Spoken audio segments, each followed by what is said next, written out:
قرآن مجید میں اللہ کریم نے فرمایا وَلَا تَعْتَدُوا، حد سے نہ بڑھو، ان اللہ لا يحب المعتدین، اللہ حد سے بڑھنے والوں کو پسند نہیں کرتا، محبوب نہیں رکھتا۔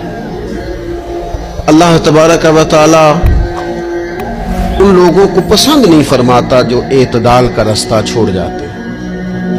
بعض لوگوں کی یہ طبیعت ہوتی ہے کہ وہ اپنی مزاج کے لحاظ سے ہی کبھی اس پلڑے میں جھک جاتے ہیں، کبھی اس پلڑے میں جھک جاتے ہیں۔ کسی سے دوستی ہوئی تو پھر اس قدر زیادہ ہوئی کہ غلو کا شکار ہو گئے، جان بھی حاضر، مال بھی حاضر، سارا کچھ ہی تو ہے، گھر کی باتیں بھی بتا لی، باہر کی بھی بتا لی، کاروبار کی بھی بتا لی، سب اسی کے نام کر دی۔ لیکن جب اس شخص کے ساتھ اختلاف ہوا تو پھر دوست تو دور کی بات، اسے انسان ماننے سے بھی معاذ اللہ انکاری ہو گئی۔ تو یہ شدت ہے۔